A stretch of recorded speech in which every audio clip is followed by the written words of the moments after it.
Good morning students. बच्चों, आज से हम हमारी समष्टि अर्थशास्त्र को स्टार्ट कर रहे हैं। समष्टि अर्थशास्त्र अर्थशास्त्र की वह शाखा होती है जिसमें संपूर्ण अर्थव्यवस्था का अध्ययन किया जाता है या समग्र इकाइयों का अध्ययन किया जाता है। यहाँ पर हमारा 14 चैप्टर स्टार्ट होगा। 14 चैप्टर राष्ट्रीय आय की मूल अवधारणाएं हैं। इससे पहले माइक्रो इकोनॉमिक्स में मेरे द्वारा 9 चैप्टर कंप्लीट करा दिए गए हैं। मेरे द्वारा 10, 11, 12 और 13 चैप्टर इसलिए नहीं कराया जा रहा है क्योंकि बच्चों शायद अपना सिलेबस कट हो सकता है, जिससे अपने को बाद में समस्या आएगी। यदि हम अभी छोड़ देते हैं तो बाद में यदि हमारा कंफर्म सिलेबस हो जाएगा तो हम दोबारा से उन चैप्टरों को पढ़ लेंगे। ठीक है। अब यहाँ पर आज हमारे द्वारा 14 चैप्टर राष्ट्रीय आय की मूल अवधारणाएं पढ़ा जा रहा है। Basic concept of national income.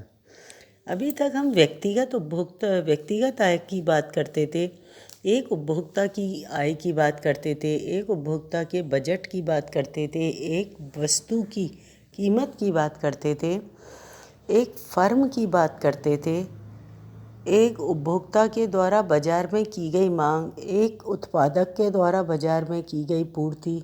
ये सारे तथ्य जो व्यक्तिगत इकाई से संबंधित थे व्यष्टि अर्थशास्त्र के अंतर्गत अध्ययन किए जाते हैं।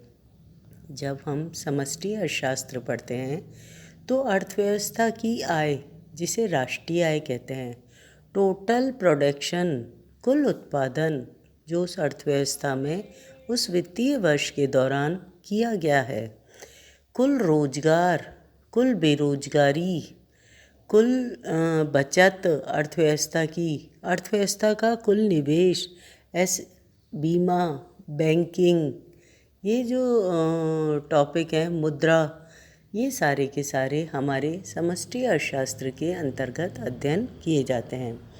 अब हमारे द्वारा इन चैप्टरों के माध्यम से समष्टि अर्थशास्त्र के नियमों का, उसमें प्रयुक्त शब्दावलियों का और डिटेल में अध्ययन किया जाएगा।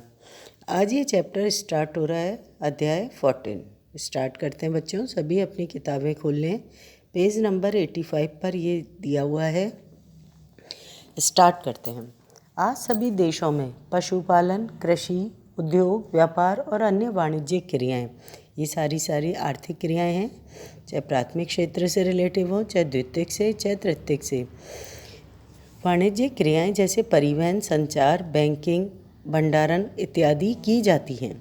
उपयुक्त कई प्रकार की आर्थिक क्रियाओं के द्वारा लोग अपनी आजीविका को कमाते हैं। आजीविका से मतलब अपनी आय को प्राप्त करते हैं। कुछ लोग शारीरिक श्रम से आय को अर्जित करते हैं। देखो, हमारे यहाँ पर ये कोई भी कार्य करोगे तो कार्य करने से आप श्रमिक बन जाते हो।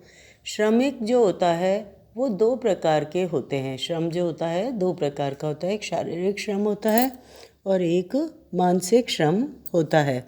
जो शारीरिक श्रम होता है उसके अंतर्गत तो शरीर से अधिक कार्य किया जाता है और मानसिक श्रम के अंतर्गत माइंड से या दिमाग से संबंधित कार्यों को किया जाता है। तो यहाँ पर उसी बात को कहा गया है कि कुछ लोग तो शारीरिक श्रम के द्वारा आय को अर्जित करते हैं और कुछ लोग मानसिक श्रम के द्वारा भी आय को अर्जन करते हैं। आय विभिन्न स्रोतों से प्राप्त होती है। जिन देशों में अधिकांश लोगों को कई स्रोतों से आय प्राप्त होती है, उनकी आय उन देशों के लोगों से अधिक होती है जिनके पास आय के कम स्रोत होते हैं।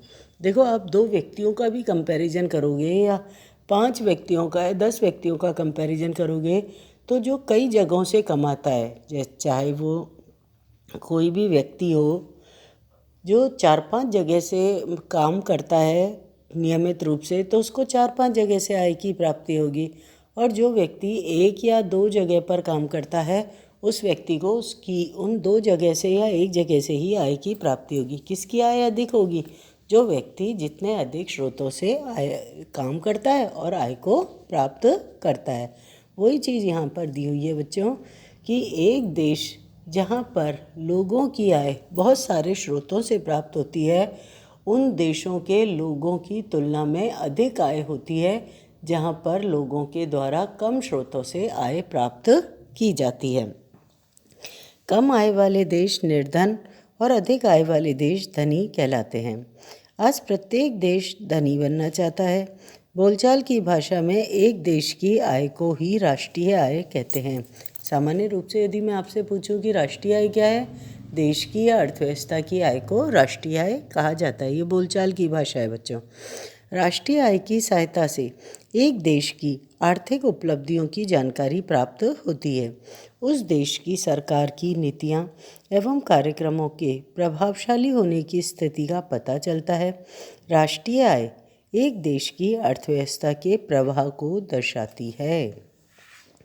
प्रवाह किसे कहते हैं, ये लाइन नोट कर लेना, 1 नंबर का क्वेश्चन बनता है। राष्ट्रीय आय किस में सम्मिलित होती है? राष्ट्रीय आय प्रवाह में सम्मिलित होती है।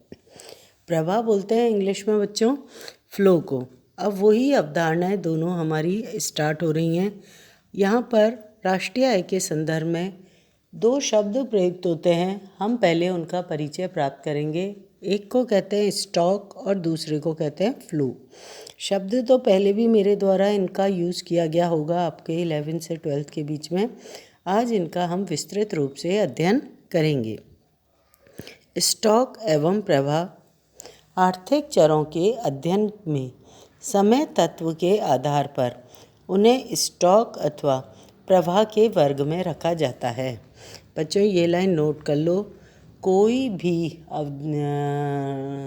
कॉन्सेप्ट, चाहे वो आय से संबंधित हो, व्यय से संबंधित हो, पूंजी से संबंधित हो या कोई अन्य कार्य, कोई भी आर्थिक क्रियाकलाप, किसे हम स्टॉक में रखेंगे और किसे हम उसमें प्रवाह में रखेंगे, ये किस पर निर्भर करता है? समय के तत्व पर निर्भर करता है। तो आर्थिक चरों के अध्ययन में समय तत्व के आधार पर स्टॉक एवं प्रवाह के वर्ग में रखा जाता है। ये लाइन नोट करने के बाद हम आगे बढ़ते हैं।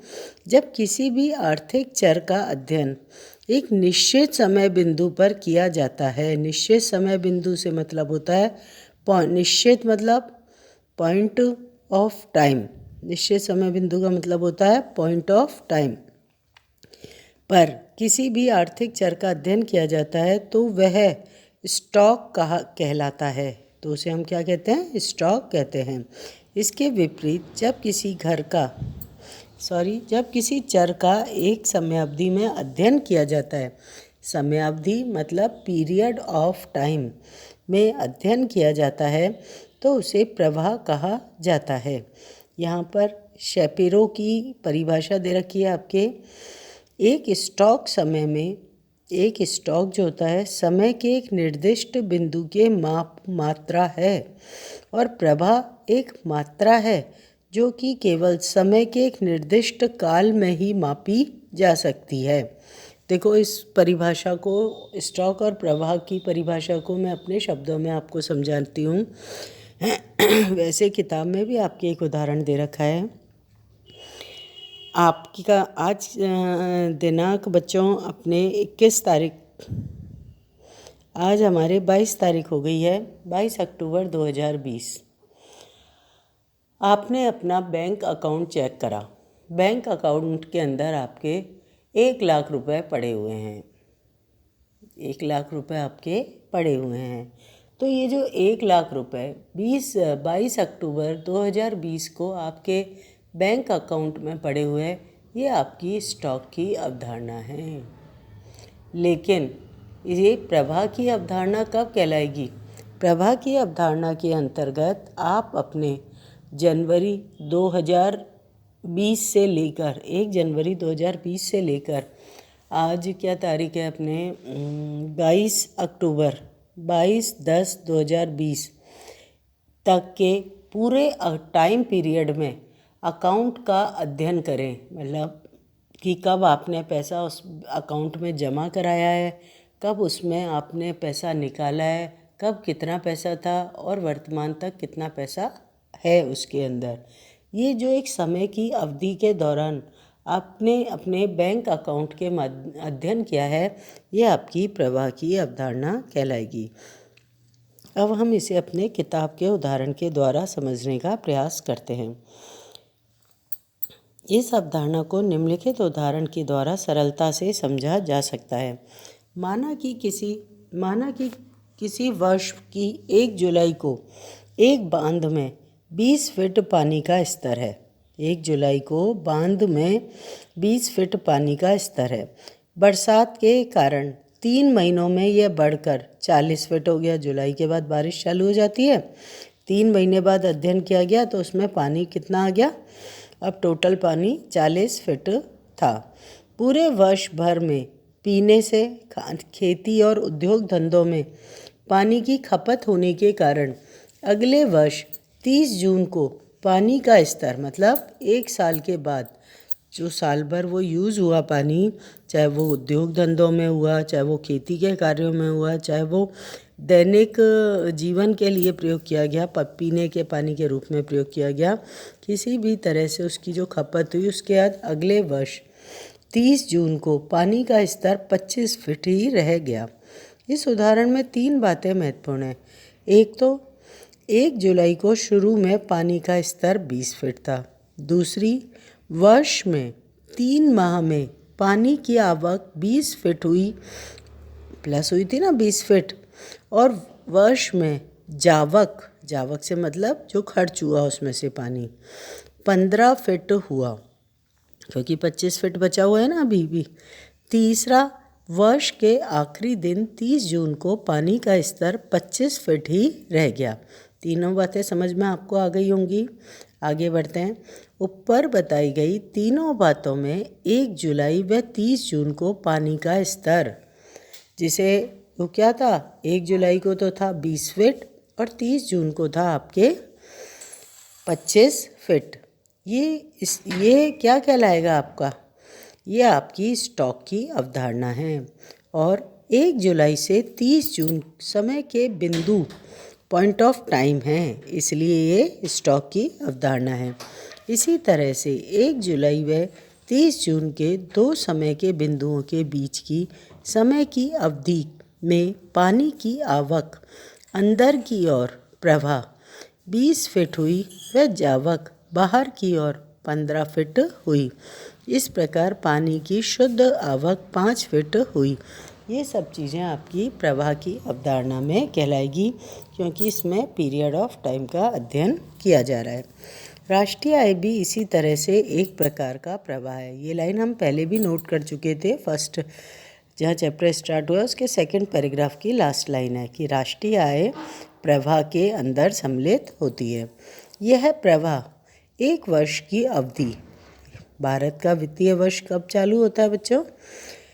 1 अप्रैल से 31 मार्च के 2 समय बिंदुओं के बीच में के संबंध रखता है। भारत का वित्तीय वर्ष 1 अप्रैल से 31 मार्च के बीच में चलता है। फिर से पढ़ते हैं इस लाइन को।